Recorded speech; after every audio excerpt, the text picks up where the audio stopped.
Ahoy, my friends, Ryder here, and welcome back to another Final Fantasy VII Ever Crisis video. Today is my to pull or not to pull video for Barret's new Ever Crisis Academy banner. So I'm going to talk to you guys about this banner. I'm going to give my thoughts on it. Obviously, point of reference, these banners are extremely unique in the sense that you can get OB10 before the end of the second stamp card pretty freaking easily, guys. So this is extremely generous on Applebot's part, except for the fact that the banners have nothing really about them that are really that scream limited. There's nothing really crazy outlandish strong about them. They're not really as strong as the Limit Break Draw banner. That's why I'm guessing the stamp card is like this. However, it is still pretty valuable to be able to build stuff like this, but it does make it a little bit trickier because we're obviously a little bit more incentivized to pull on these banners because the stamp cards are so good. I mean, just look at this, guys. This is insane. 1, 2, 3, 4, 5, and a costume on the first page, and that's not including any of the pulls that you would do or any of the weapons that you might pull in the actual pulls itself, right? So, the banners are exceptional, but we have to keep in mind that we have the Dragon Quest collaboration coming in August. So what is it? It's May 7th right now, right? So this is going to span through May. We'll have a Guild War at the end of May. I think it's going to be a water-based Guild War, and then next month we're going to have the Final Fantasy VI rerun, which I think is a great month to be saving up. Most players have already pulled on what they want from the FF6 banner when it came in the past, and so it's a nice month to kind of recoup and collect your crystals because come July, by the time you get to August, you're gonna want crystals saved up, and then right after August is September. It's the 2-year anniversary, so they are going to be generous with crystals in the 2-year anniversary. However, you still want to go into the anniversary with, I would say, a minimum, guys, of 50k. Right? So that means you're probably going to want to go into August with minimum 100 or more. So for me, I'm probably going to take advantage of this Ever Crisis Academy where I can, and then save crystals as much as I can after this all the way up until the point. I might be able to get one banner along the way, but I'm going to be doing a lot of saving in order to get to what I think will be a solid August and September, which will be a lot of fun, I think, for everyone. I think August and September is going to be really fun. So, I already saw the summer costumes for Zack and Angeal. There's no FOMO there for me whatsoever. So I think that'll be easier to skip. But anyways, guys, anyways, let's get into the to pull or not to pull video for the banner today. I'm going to briefly talk on Tifa because a lot of you guys are asking me what I thought about Tifa.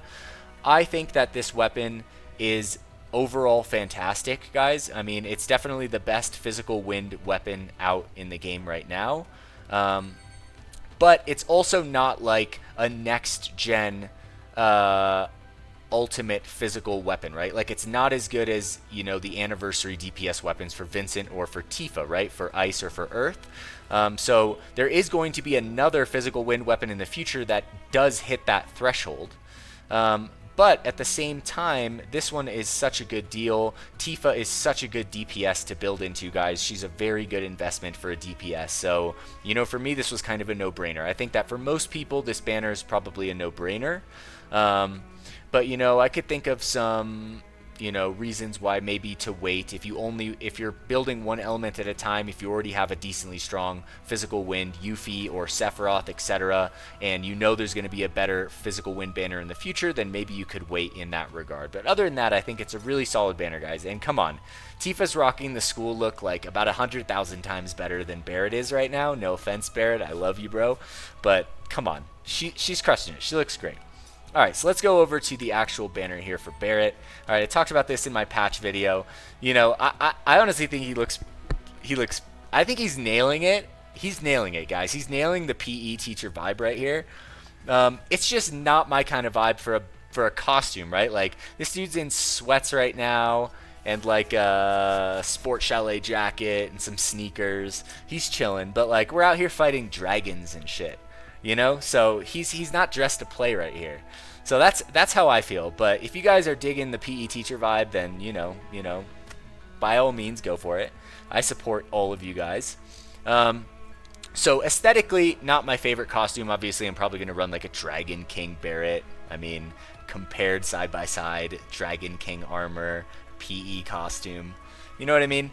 So, but other than that, the costume is pretty good. The problem is that like when I see these next gen DPS abilities on tanks and stuff, I just wonder why.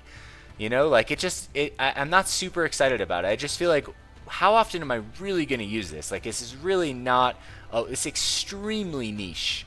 It's even more so niche because it's an Arcanum on a tank, right? So even if you are fighting wind content, it's not even a guarantee that he can use this, right? So the costume for me basically does absolutely nothing. It really does nothing for me at all. I don't think the costume is that fantastic. I do like this R ability though. Physical, magic, defense plus 15%. Super solid. Now the weapon right here, guys. Alright, before we look at the weapon, let's go look at the actual imperil weapons that the tanks currently have in the game. I'm not even going to bring up Glenn because I don't think that Glenn has any imperil weapons in the game. Alright, so we're going to bring up Barret and we're going to bring up Angeal. Alright, so where are the imperil weapons? Alright, so here we have Earth. Okay, then we have fire and water, so that's 3. Okay, earth, fire, water, and then I believe there's a second fire right here. Okay, so 2 fire imperils, so basically half, right? So, I feel like the tanks do want to have an imperil, and we don't have a wind imperil in the tank kit, the overall tank kit, right? So Glenn, Angeal, Barret. So for me, that is what is the most enticing thing about this banner. The stamps, right? And the fact that our current assortment of tanks do not have a wind imperil, right? So that's something that, I would want to figure out, because sometimes you're not bringing a support, right? You're bringing like, 2 DPS in a tank, or, a DPS healer in a tank. A lot of times DPS healer tank, right? So you would want to be able to have access to an imperil if you needed it, right? Now, Aerith can sometimes off imperil with the Riot Blade. So let's go take a look at Aerith really quick. All right, here we go. But I don't believe this is wind, right? It's fire, ice, and lightning. So she also can't hit wind. So the wind imperil is a little bit rarer. I know that some of the supports can do it. I think the supports can do it. I'm blanking, guys, but maybe you guys can help me. Which of the supports have a wind imperil that could help with other people? Alright, so let's take a look at this weapon, guys. So honestly, guys, I'm just going to say this right off the bat. I do not think this weapon or costume is worth going for if you are not going for OB6, right? I don't think that this weapon is good at all. Low to mid on the second cast. It has a 6% veil. I just think that if you're not going to commit to go to at least OB5, OB4, OB5, OB4 minimum, hard minimum, right? Then it's easy skip, guys. Just skip the banner, So also, this weapon is locked into the dungeon ranking, right? So, dungeon ranking is one of those things where I think they're fun, but I don't necessarily play all of them, right? So I love to play games, but sometimes life stacks up and something's got to give. So I think that it's nice that it comes out with something that's not necessarily, as impactful, right? Whereas like Guild Wars is more of an impactful event where it affects more people than the actual solo rankings, right? They're still super fun, but, it's not like you can go into a guild war and be like, all right, well, I'm gonna take off this guild war, and then I'm gonna fight in the next one, right? Whereas the dungeon rankings, you kind of have the freedom to do that. Battle rankings, you have the freedom to do that. Battle rankings, the most so. I would say the most so. Dungeon rankings, I think, are rarer and more fun. Dungeon ranking has always been a lot of fun. But like I said, guys, I think that if you can't get this OB6, just don't even bother. If you can get it OB6, right? If you have under 50,000 crystals, I also probably wouldn't really recommend going for this, guys. You probably want to save. I'm like right on the line with 68,000 crystals right now and 4K paid. I probably will end up going for this just because I want a wind imperil in the tanks, and with this stamp card, getting this to OB6 will be really easy, right? Or you guys can just wait for a non-limited wind imperiling weapon on a tank, which should hopefully come in the future, right?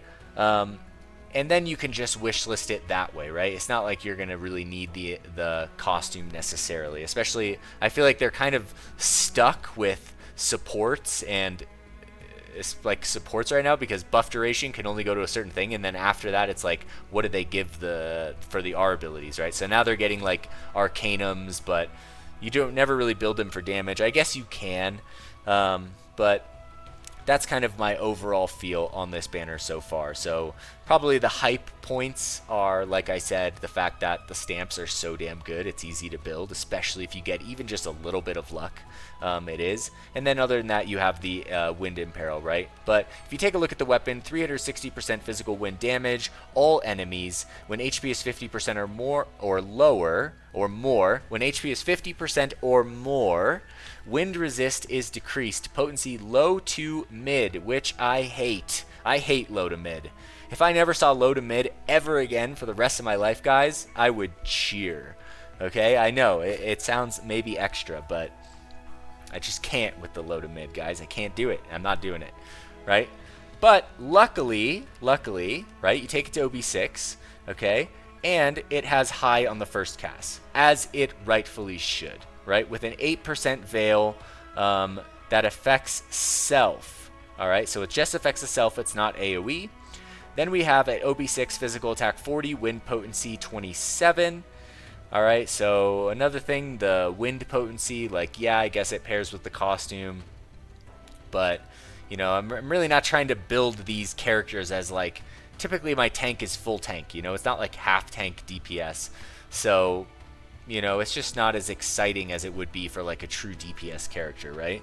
And then we have the double physical attack boost, which is great. It matches the weapon, and the circle sigil boost on the bottom. It could have had a heal all, I think would have been nice, or a, you know, anything like that. I don't think the sigils are necessarily that important, especially with the support characters, so that they can break extra sigils. Like, you know, it just feels like they can kind of, you know, spin it up a little bit for stuff in the future. And then if we take it to OB10, 648 physical attack, we have 500% physical wind damage, all enemies. And then we have the duration 30-second imperil with the 10% veil. We have 46/39 R abilities right here, which is physical attack, wind potency, which is absolutely standard. So really not much about this weapon that is super, like, screams limited, right? And even with Tifa's, I felt basically the same way. But the nice thing about it is that, like I said, we don't have a wind imperiler in the tanks, and the stamps are fantastic. So, you know, if you guys have 60k, 65k or more, but if you guys are looking to pull the Aerith's banner at the end of the month for the Guild War, I mean, when do these banners even stop, right? May 28th, guys. So unless you're super keen on the dungeon ranking, if you're not, guys, I think you can easily wait until May 27th to figure out this banner. It does not need to happen right now, guys. There's absolutely no rush. I think this is probably the least interesting banner of the three for the Ever Crisis Academy that are supposed to be coming out this month.